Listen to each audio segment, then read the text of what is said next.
What is up, guys? It is Kenniron here, and I am back with another Crash Team Racing video. A bunch of gameplay just dropped. We got a bunch of new footage. We get to see a whole lot of the game, and essentially they have 3 tracks that are completed: Polar Pass, Crash Cove, and Dingo Canyon. Everything looks visually stunning, and all the character models look great, and all that, BS and whatever, but there are some things that have me concerned about this. From the gameplay that we have seen, there's a lot of stuff that really has me worried that it's not going to be the Crash Team Racing that I grew up with, that I love. So I'm going to go ahead and get into why I'm concerned for this remake. The first thing I noticed was the sound. How the game sounds, it sounds very different. The characters, they sound different to a degree. I think that's more because they have different lines, and it makes them sound kind of different. And it's not necessarily a bad thing, but the only one that I really didn't care for was Coco, and a little bit of Crash as well, because he's babbling a whole lot. I mean, even in the original, he did different tones and pitches of whoa, and that was his thing, and I loved that. In my mind, that's how Crash sounds. The original Crash Team Racing is my voice for Crash, always. It will always be that. It's not even just the characters. The thing that probably threw me off the most was the boost pads. They sound puny. They don't sound like they have the power of the originals, and I know that sounds probably nitpicky, but from playing the original so much as a kid, and even now, I play the game a lot still to this day, and any differences in the game I'm really going to notice, and the boost pads are really throwing me off because of how quiet they sound. The original, they were loud, they were in your face. You hit a boost pad, you knew you hit that boost pad, and in this one, it doesn't feel like that. And another thing also to mention with the boost pad, since they go hand in hand, is the flames that come out the back of the cart. In the remake, they look a little, they look little, and in the original, they look a lot bigger. So it really makes you feel slower. Psychologically, you feel like you're going slower, because you don't see as much of an impact on the flames of the cart. You don't hear the sound of the boost as much, so psychologically you might feel like you're going slower. But that also leads into my next point, probably the biggest point I'm going to make in this video. It looks like it plays differently, and it doesn't even look like it plays differently. You can look at the gameplay and just tell that it feels a little clunkier and a little slower, especially when you're power sliding. And don't even take my word for it. There's another YouTuber, forgot his name, but he actually got to play the game himself. I'll put a link to his video in the description. And he actually stated that it does feel a little different, right? Even watching gameplay of people who played the original, they are running into walls a lot.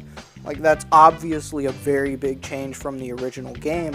And I hope that they can go in there and kind of tweak that up a little bit to get as close to the original game that they can, to get that same feel. And I also noticed, particularly on Polar Pass, that while you're going uphill, you seem to go a little bit slower. Maybe that's just me, maybe that's just the way they have the camera move while you're going uphill, but when they landed on that point in the track, it physically looked like the character models were going slower. And I get that's more realistic, but that's not really how the original game felt. That could just be me being nitpicky. I mean, I can live with that. But there is 2 more things on Polar Pass that I want to bring up. The first one is the big jump at the end. The jump looks really tiny.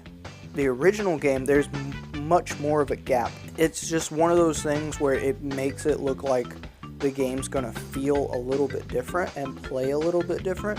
But the other thing I wanted to mention with Polar Pass is the shortcut, the little shortcut where you hop over the wall. While I was watching the gameplay on it, it looked like it took less speed to get over the wall. It looked like it took less of a jump to get you up and over the wall. And the same thing in Crash Cove, where you hit that little bounce in the water and you hop up on the ledge. It looked like it took less speed, and that's really gonna throw me off if that's the case, because you're used to going so fast and timing those bounces, timing those jumps just right, so you can get that little shortcut and get that little edge. And if they change that even in the slightest bit, it's gonna really throw a lot of people off. Moving on to what is probably one of the other most important aspects of the changes that we hear and see in the game. Going back to that YouTuber, again, I forgot his name, but going back to that YouTuber's video, he actually said that, and I couldn't tell this by looking at the gameplay, but if this is true, then it's really gonna mess with me, because he said that while in the original game the different characters had different stats, it sounds like that each character's different stats are emphasized a little more, and I don't know how I like that. Honestly, I think that the character stats were more for higher levels of play.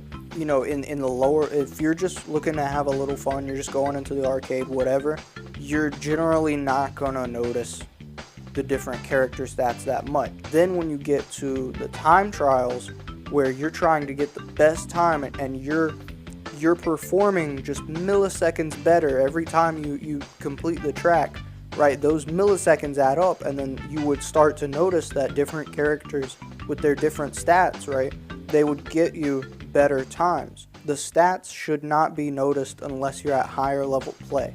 The very last thing that I want to mention, the menu. I can be nitpicky.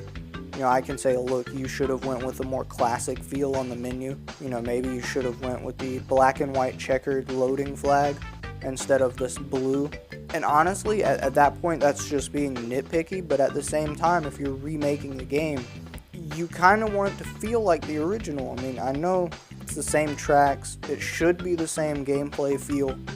But the menu just seems to set it that much more apart from the original. That's probably not even going to be a problem in the game, you know, and maybe they'll have different menu options where you can go to the classical look, or maybe they'll just change it before the game's released. Take everything that I'm saying with a grain of salt. Take everything that might be wrong about this game and just push it to the back of your mind. Don't let it affect your decision to buy this game, because honestly, it's still in development. They only have 3 tracks created so far, or at least completed. 3 tracks out of like what, 2 dozen, a dozen and a half? I mean, I don't know. I don't know the count of tracks on the track. Just take everything with a grain of salt. You know, they could be working on these things that I'm talking about. They could be working on everything that's different about it.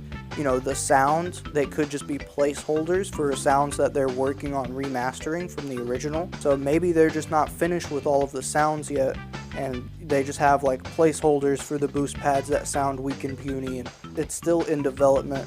You can tell it's not finished, but so far it does look like it's going to be a lot of fun. There are some other things that I want to talk about with the game. I might make another video on it. So far, visually, it looks good. It looks like it expands on the Crash universe even more than the original did, and that's just great. I love the visual looks that they're going for. Another side note would be the unintentional shortcuts that Naughty Dog had in the game. They said they were going to take those out. So the only shortcuts that are going to be in the game are the ones that were originally meant to be in the game. And I think that's kind of a bad idea, because you have a lot of people who built their entire playstyle around shortcuts that weren't necessarily supposed to be in the game. Now, if you're doing online play, you know, take the shortcuts out, put a wall there, whatever. But if you're doing just offline play, you're just doing story mode, you're doing time trial or whatever, those little shortcuts helped tremendously. That was just a side note. That was just a little extra thing I threw in there. But I hope you guys enjoyed this video. Please let me know what you think of the gameplay down below. Honestly, I think for the most part it looks pretty amazing. These are just my nitpicks with it. I've already pre-ordered the game. You know, I'm gonna get it day one, hopefully. Yeah, let me know what you guys think down below. Leave a like, comment, subscribe, right? do all that junk. And I'll see you guys in the next one. Kenniron out.